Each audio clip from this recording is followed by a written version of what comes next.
It started 3 months ago, the dark spots in the water.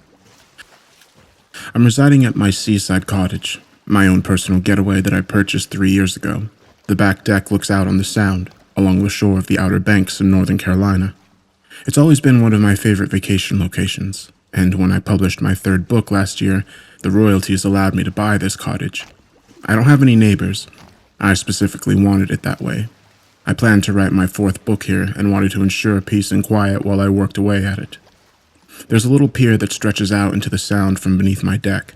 The sound of the water gently slapping against the wood stimulates my creative mind like nothing else can. I was sitting on the dock a couple of days ago when I noticed it for the first time.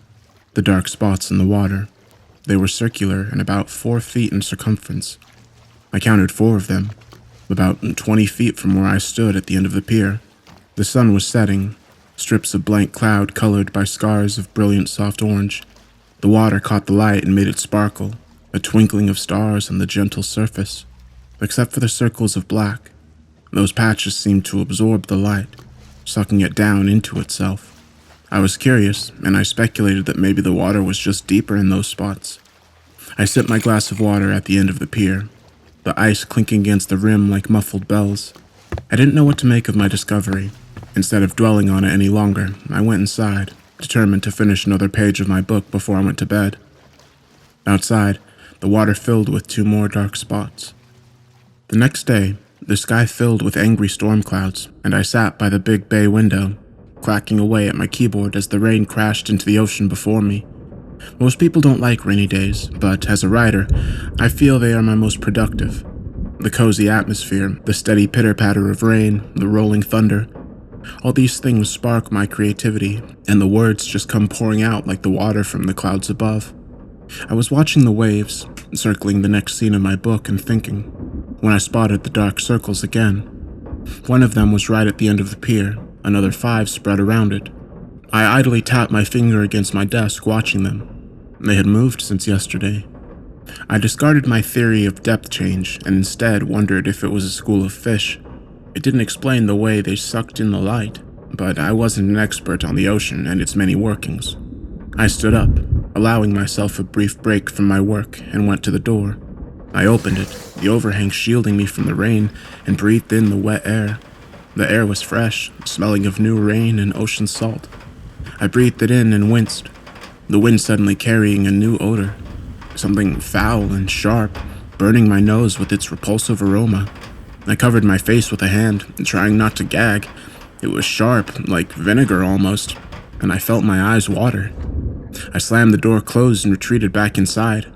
I went to my desk and took a seat, wiping the remains of the smell from my nose. I looked out into the water. The dark patches of water had moved closer. That night I couldn't sleep. I had woken only an hour after going to bed and couldn't will my mind back into sweet slumber. I went to my back deck and stood in the darkness, watching the water, letting the repetitive lapping of waves slow my mind. It was something I had done before when I couldn't sleep, my mind still buzzing with ideas and worries. The wind whipped my hair across my face, a warm breeze filled with ocean scents. The moon spilled its white light onto the water and lit the tiny peaks of rolling waves. I listened to them smack against the pier before me and breathed in the atmosphere. That's when I heard a humming. At first I thought it was just the wind, but as I trained my ears, I realized it was coming from the water. It was soft, but there was a definite melody to the low rise of deep vocals. It almost sounded like chanting. My eyes settled over the dark patches of water. I didn't even notice them there in the night, but when I actually looked, I could see the light of the moon around the edge of their murky perimeter, but no light filled the center. Instead, it remained as black as the deepest corners of space. The humming was definitely coming from the ebony patches of still water. Something about the ominous sound chilled me to the bone. A slow, sad tune that carried in the wind with haunting purpose.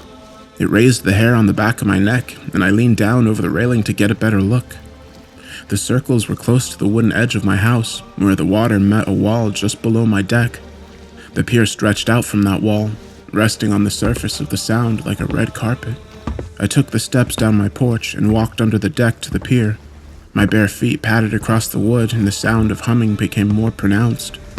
I looked to my right and saw a few of the circles slowly moving back and forth like they were being carried on the tide. What the hell?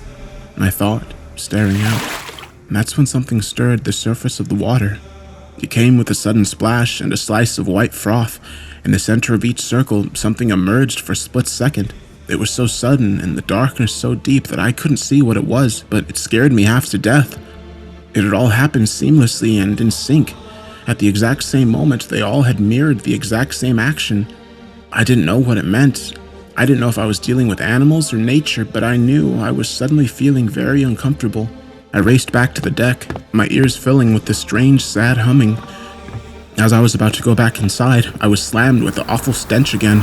I retched as the wind carried it down my throat and felt my eyes tear up. I grabbed the door and pulled it open, desperate to get away from the horrific smell. I stumbled inside and slammed the door. I stood against it, breathing heavily. Then I heard something heavy thunk onto the pier outside. It came in a rush of water and weight, a loud exclamation in the night. Eyes widening, I turned and looked out the sliding glass door. In the moonlight, I saw the source of the dark circles. It stemmed from a huge conch shell, the walls of its curling spiral so dark it made the night glow around it. Worming out of the opening was a long coil of pink flesh, shining with dripping water. It was thick and oozing, like an infected tongue, and at the end of its 2-foot span was the torso of a person. It grew out of the pulsing, shining muscle, and its face was bloated and waterlogged. Its eyes were black, and a smile riped up its face like a deep gash on its noseless face. And it was humming. The notes carried in the night air filled me with crippling dread. It was a song of death, a prelude of carnage. It pulled itself along the pier towards my house on long, fingerless slabs of squirming flesh. They smacked wetly along the wood as it dragged its huge shell behind it. The grating sound screeching my ears. Even from behind the door, I could smell the creature. It was the same awful, reeking plague I had smelled earlier. As I watched in horror, another one pulled itself out of the water, humming and grinning, hoisting its giant shell out of the water like a hull of a ship. Water spilled over the pier in great waves as it followed the first one. The humming continued, gaining in volume, and I suddenly was overcome with the urge to just stand and listen. The notes churned my stomach, but I had an unexplainable urge to wait for the creatures to reach me. Suddenly, the horror of the situation crashed down around me like a wave at high tide. I snapped out of my trance and slammed my hands over my ears. I couldn't let them get to me. I had to get away. If they reached me, I knew I wouldn't be alive come morning. I didn't know what these things were or what they wanted, but the terror rose like bile in my throat. I grabbed my car keys as another one of them pulled itself up the barrier beneath my house. I could hear it flopping onto the strip of sand beneath my deck, and I knew I didn't have long. I practically kicked the front door open and raced to my car. I jammed the key into the lock and twisted, throwing the door open. I heard something crash from inside and realized that the first one had just broken in.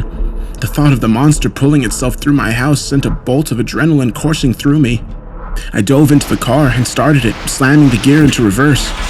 I turned on my headlights and my heart thundered in my chest. One of them was in the open doorway, its worm-like arms sliding along its frame. It was grinning at me, a deep hum echoing towards me. For a split second, I almost pulled back into the driveway, but the fresh adrenaline was enough to force reason upon my confused mind. I gunned the engine and raced towards town.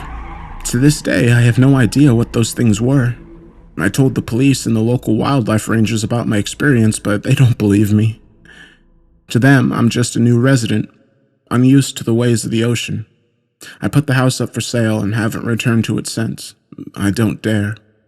I tried talking to the local fishermen about the dark circles in the water, but they cut me off as soon as I mentioned them. They told me I shouldn't talk about such things, hushing me with a quick wave of their hand. They get a look in their eyes that scares me, but also tells me that I'm not insane. I don't know what I've witnessed, what those creatures were or what they wanted. Just thinking about it terrifies me. I know one thing, though. I'm never going near the ocean again. Something tells me I'd hear humming. Something tells me those creatures would return to catch the one that got away.